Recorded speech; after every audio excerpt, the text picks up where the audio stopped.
संजीव जी, इस चुनाव में रियल विनर और रियल लूजर वो कौन है? क्योंकि आम आदमी पार्टी के पास संख्या है, वो तो जीते ही हैं। भाजपा भी इसको अपनी जीत बताती है कि हम भी 100 के पार पहुंच गए हैं। कांग्रेस पार्टी के बारे में जैसा हमने कहा, अभी अनिल जी ने तुलना उसकी पिछली विधानसभा से कर दी, लेकिन अगर आप कॉर्पोरेशन टू कॉर्पोरेशन चुनाव देखें तो 10% वोट गिर गया इनका।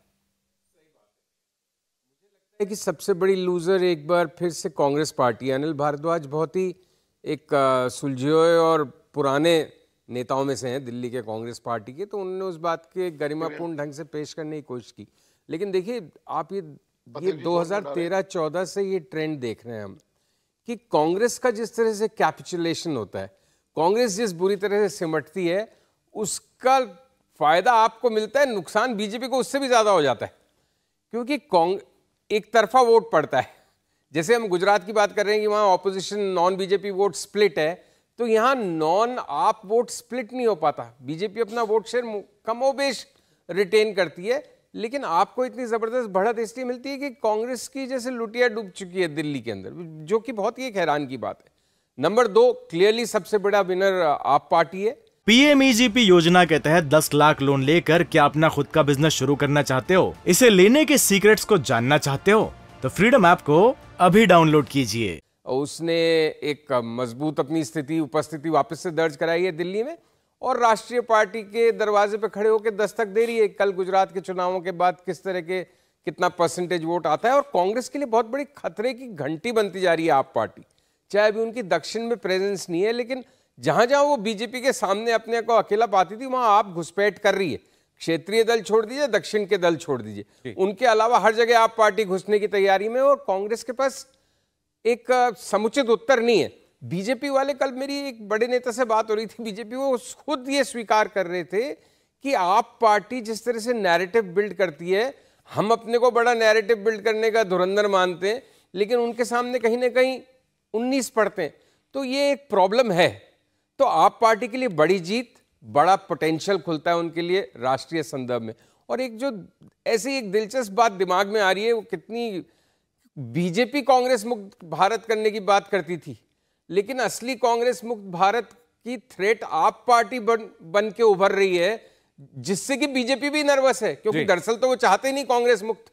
वो तो चाहते कांग्रेस एक विपक्षी दल की तरह रहे, कमजोर रहे उनके मुकाबले, लेकिन ये आप उनका गेम प्लान डिसरप्ट करने की, अभी डिफीट करने की स्थिति में नहीं आई है, लेकिन डिसरप्ट करने के प्रयास में काफी आगे बढ़ रही है तेजी से। देखिए, जब आम आदमी पार्टी ये कहती है कि पहले हम पर ये तोहमत थी, हमारे बारे में कहा जाता था हम केवल कांग्रेस का वोट जो है वो खाते हैं, या हम कांग्रेस के स्पेस को जो है वो श्रिंक कर रहे हैं, अपने में मिला रहे हैं।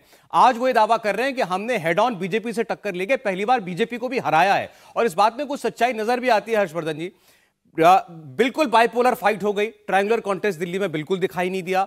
आप देखें, दोनों पार्टियों ने वोट बढ़ाया अपना। बीजेपी ने अपना वोट 36 से 39% किया सीटों में, लेकिन आप देखिए 30 सीटों का अंतर आ गया। 16% वोट जोड़ा है आम आदमी पार्टी ने इस चुनाव में दिल्ली में।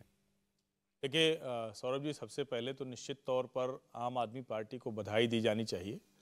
भारतीय राजनीति में एक नए फिनोमिना के तौर पर वो आए, लेकिन अभी तक उनके साथ एक बाधा थी, या कहें कि वो लिमिट में थे। एक सीमा उनकी ये थी कि जहां जहां कांग्रेस है वहां वो बड़े हो पाते थे, जहां भारतीय जनता पार्टी है वहां वो सिर्फ जमानत जब्त पार्टी हो जाते थे। उत्तर प्रदेश का हमने उदाहरण देखा, जबकि उनके सारे नेता गाजियाबाद में रहते थे। उत्तर प्रदेश से उनके जो राज्यसभा सांसद हैं संजय सिंह, वो सुल्तानपुर से आते हैं, गोपाल राय गाजीपुर से आते हैं। तो मतलब एक तरह से कहें कि जो यहाँ मंत्री सांसद बने बैठे हैं वो यूपी मूल के हैं, लेकिन वो नहीं कर पाते थे।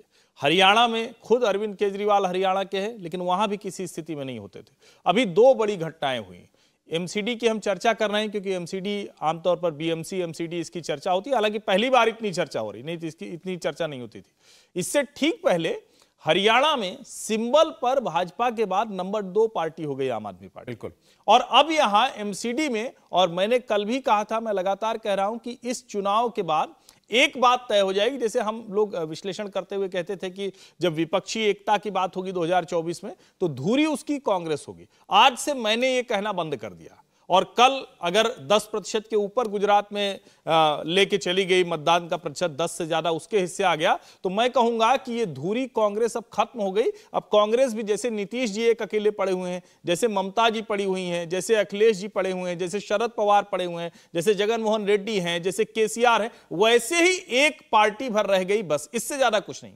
लेकिन अब अरविंद केजरीवाल के लिए यह बड़ी चुनौती होगी, क्योंकि अभी तक की उनकी जो पॉलिटिक्स थी वो कुछ गाली देना, भाग जाना, थप्पड़ लगा के भाग जाना, जो होता है, जो आमतौर पे एक राजनीति का बहुत खराब तरीका होता है, समस्याएं गिनाना, समाधान कभी ना बताना। लेकिन अब जब वो कूड़े के पहाड़ पर चढ़कर ये जीत चुके हैं और सचमुच उन्होंने भारतीय जनता पार्टी को, जो इतनी संसाधनों से युक्त और बहुत, जिसको कहते हैं कि बहुत तेज प्रोपागेंडा वॉर को आगे बढ़ाने, उससे बड़ा प्रोपागेंडा उन्होंने कर दिया। दिल्ली में यमुना की गंदगी एकदम झाग दिख रहा था, उसके ऊपर वो कूड़े के पहाड़ पर खड़े हो गए। मुझे लगता है आज के बाद वो राजनीति बदल गई है और भारतीय जनता पार्टी को हराकर अरविंद केजरीवाल ने सत्ता हासिल की है। ये भाजपा के लोगों को नहीं भूलना चाहिए। ये बड़ी इंटरेस्टिंग बात आपने जो यमुना और कूड़े के पहाड़ का जो तुलना की है। अरविंद केजरीवाल ये बात समझाने में कामयाब रहे शायद कि मैंने वादा कर रखा है, मैं यमुना साफ करूंगा 2025 के चुनाव से पहले। उनसे सवाल हर इंटरव्यू में हुआ यमुना को लेकर और वो कहते थे मैंने 2025 की डेडलाइन दे रखी है, उससे पहले मैं साफ कर दूंगा, नहीं तो मैं राजनीति छोड़ दूंगा और कूड़े का पहाड़ को 1 साल के अंदर खत्म करूंगा। तो ये जो डेडलाइन वाली जो इसको गारंटी कहते हैं वो दे रहे हैं, उस पर दिल्ली की जनता ने एक बार जरूर भरोसा किया है। लेकिन ये आपने जो बात कही कि आज से विपक्षी एकता की धुरी कांग्रेस पार्टी नहीं, वो अरविंद केजरीवाल और आम आदमी पार्टी बन चुकी है, इस पर क्या कहना है हरीश खुराना जी को? हरीश जी, गुजरात के चुनाव में हमने देखा आपकी पार्टी ने पूरी जान लगा दी लोगों तक ये मैसेज पहुंचाने में कि आपका विरोधी जो है या आपका प्रतिद्वंदी वो आम आदमी पार्टी नहीं, कांग्रेस पार्टी है। इतनी बात किसी और ने कांग्रेस की नहीं की जितनी आप लोगों ने की। लेकिन अब क्या वाकई आम आदमी पार्टी रियल चैलेंजर बन गई है?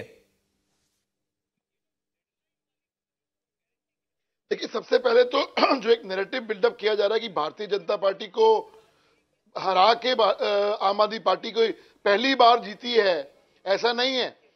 2017 के अंदर आम आदमी पार्टी विधानसभा के अंदर बहुमत पे थी और सबसे बड़े बहुमत पे थी। मुख्यमंत्री अरविंद केजरीवाल थे, उसके बावजूद भारतीय जनता पार्टी एमसीडी में पिछली बार 2/3 बहुमत लेके आई थी। तो ये कहना कि भारतीय जनता पार्टी को पहली बार एमसीडी में हराया है और पहली बार हमने उनको हराया है, तो ये पहली बार नहीं है, हमारी दूसरी बार इनसे एमसीडी के अंदर फाइट हुई है। पहली बार हमने हराया था और बहुत 2/3 मेजोरिटी से हराया था। और ये जो अभी जो हम हारे हैं या जो सीटें हमारी कम आई हैं, उसमें आप देखिए, उसमें विक्ट्री का एक अच्छा पॉजिटिव पार्ट क्या है, हमारा वोट परसेंटेज बड़ा है, कम नहीं हुआ है।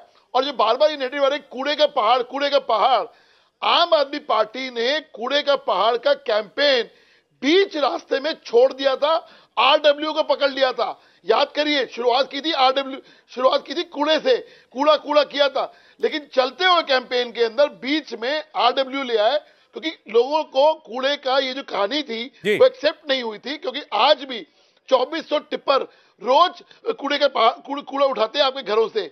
कोरोना के अंदर लोगों को याद था कि कूड़े का किसी ने उठाया, जब हम सब घरों में बंद थे तो भारतीय जनता पार्टी ने उठाया। पीएमईजीपी योजना के तहत 10 लाख लोन लेकर क्या अपना खुद का बिजनेस शुरू करना चाहते हो? इसे लेने के सीक्रेट्स को जानना चाहते हो?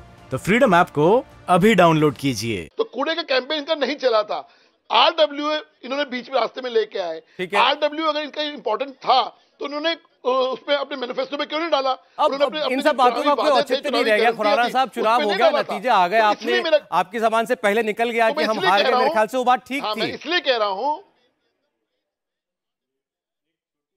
हार गए मतलब हम हार तो है ही है। 134 वर्सेस 105 सीटें पीछे तो हम हैं ही, हम तो मना नहीं कर रहे और हम एक्सेप्ट करते हैं। लेकिन मैं अभी भी फिर बोल रहा हूं, कहां गई वो 220-230 सीटों का राइटिंग का नोट? वो ठीक है, अरविंद केजरीवाल दिखाए ना लोगों को। देखिए, हमने तो बार बार कहा कि इतने बड़े बोल नहीं बोलने चाहिए कि बाद में जो है शर्मिंदगी हो कि भाई हमने ऐसा दावा कर दिया था। वो जीत गए, ठीक है, ये भी बात ठीक है कि आपने भी अपना वोट शेयर बढ़ाया। आपके और आम आदमी पार्टी के बीच में 3% वोट का ही फर्क है। लेकिन आप ये देखें ना कि आपने 3% बढ़ाया तो दूसरे वाले ने कितना बढ़ाया? अब वो कांग्रेस का वोट था, चाहे किसका वोट था तो दिल्ली वाले का वोट। दिल्ली ने 16% बढ़ चढ़ के इनको वोट कर दिया। तो कहीं ना कहीं आपको ये देखना पड़ेगा कि एक बिल्कुल स्ट्रेट कॉन्टेस्ट में आपकी हार हुई है और इससे आगे क्या सबक है। इंडिया टीवी हर वक्त हर जगह डाउनलोड करने के लिए सर्च करें India TV news Google play store या ऐप स्टोर पर।